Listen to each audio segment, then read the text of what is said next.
Hello everyone, my name is Andre and I work at a coding and robotics company in Seoul, South Korea called LuxRobo. What is computational thinking? Does it mean coding? Does it mean thinking like a computer? What are the steps? Contrary to what many people think, computational thinking is more than just coding. But coding is a great way to learn the process of computational thinking. So let's find out what it is. Do you know who this is? It's Jeanette Wing. She's known for coining the term computational thinking in a famous paper that she wrote. Despite its name, it's important to know that computational thinking is for everyone, not just computer scientists. Jeanette Wing also insisted that computational thinking is a skill that we can apply to various areas of our life, school, and work, from how to get to work, to baking a cake, to the study of history, and even art.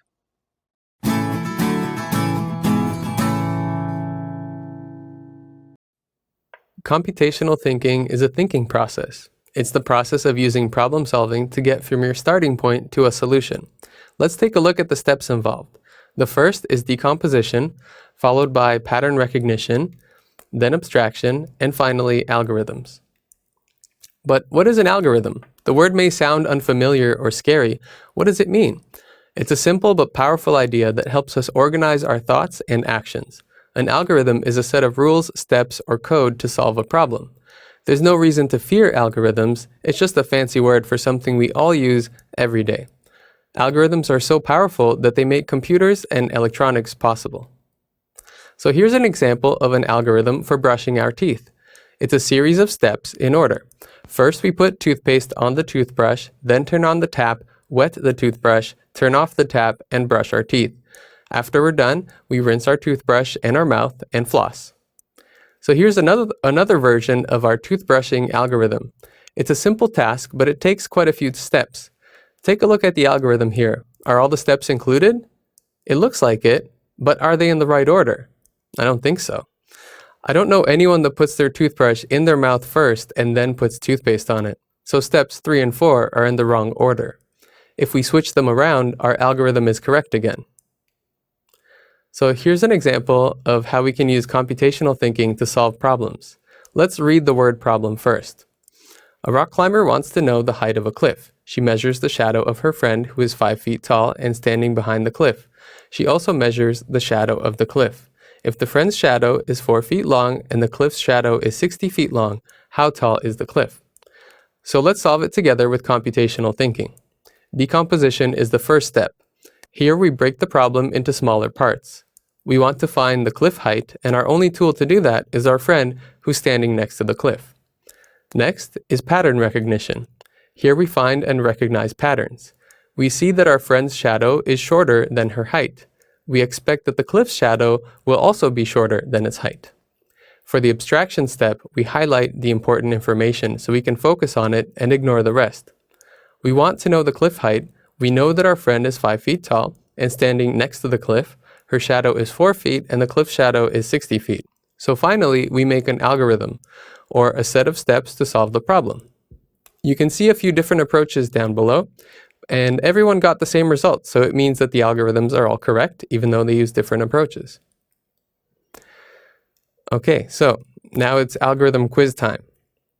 So if 2 infrared modules are equal to 40 and 3 LED modules are equal to 15, how much do 2 infrared modules plus 1 LED module equal? The answer is 45, of course. You probably got the answer, but what steps did you take to get it? What algorithm did you use? So here are my steps. If 2 infrared modules are equal to 40, then I can divide 40 by 2 and get that 1 infrared module equals 20. So if 3 LED modules are equal to 15, that means that 1 LED module is equal to 5. So 2 infrareds are equal to 40, and 1 LED is equal to 5. So together, that means that they're equal to 45.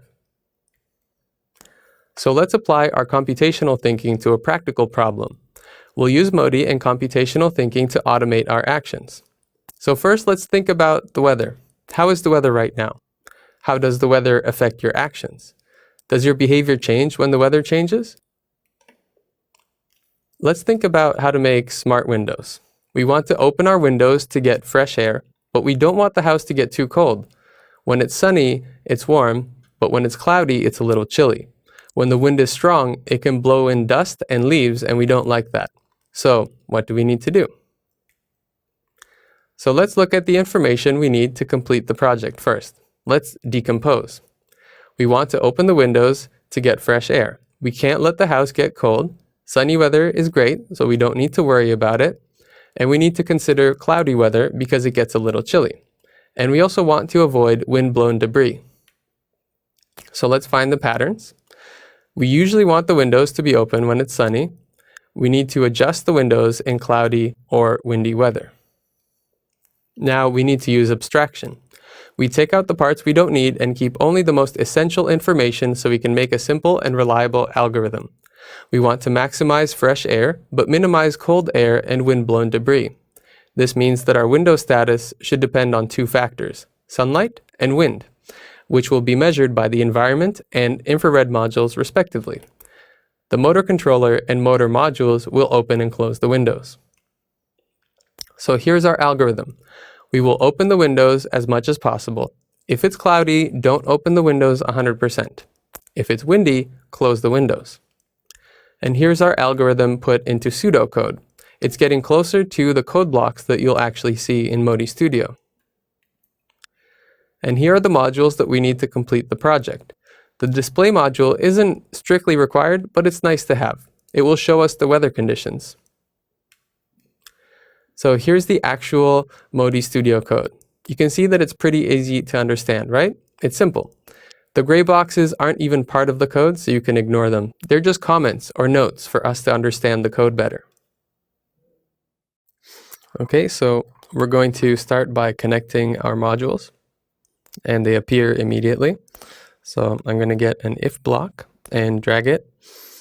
We're going to use the infrared module. It's proximity mode if it's less than or equals to 60. And then we're going to give instructions to our motor. Just going to drag the motor block, and we're going to give it an angle instruction of motor 1 will be 0, motor 2 will be 50%. Okay, next we need to draw a lovely picture. And in this case, this will be our windy picture. Okay.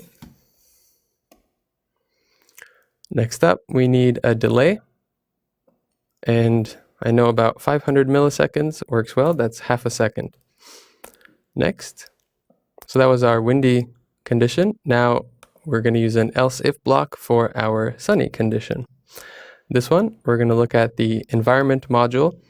If the luminance is greater than or equal to 50%, then our motor will receive the angle instructions of 50% for the first motor and 0 for the other motor. And we also need a picture. And in this case, we're going to be nice, sunny skies. That's the best I can do right now. And last one is going to be the else block. This is going to be for the cloudy condition. So in this case, the motors will do something different. We're going to give them the angle instructions of 25% and 25%. This is for half open. And we're going to draw a last masterpiece. This will be for the cloudy condition. There you go, a nice scary cloud. And that's it. Now we can upload our code. This is our house with the smart windows that are going to open and close based on the weather conditions. This is the infrared module, which will detect the wind based on the position of this little gate. This is the motor controller and motor module, which will actually open and close the windows. This is the environment module, which will detect the brightness of the light, and the display module, which will show us the current weather conditions detected. In my hand, I have a battery module, which will make everything possible and operate.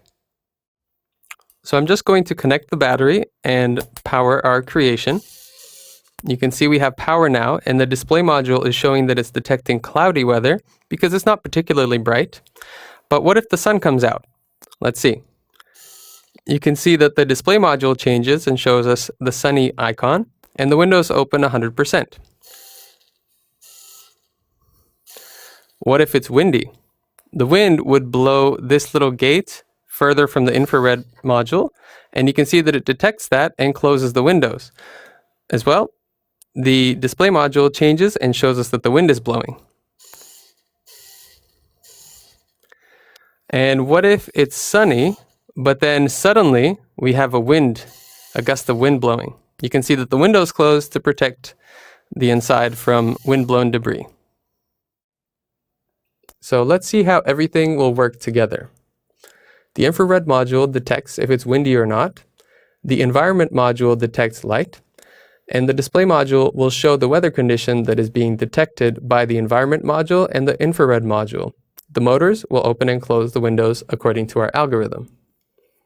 So now that we're done coding, let's check if everything works perfectly. Do the windows open 100% when it's sunny? Do the windows open 50% when it's cloudy? Do the windows close when it's windy?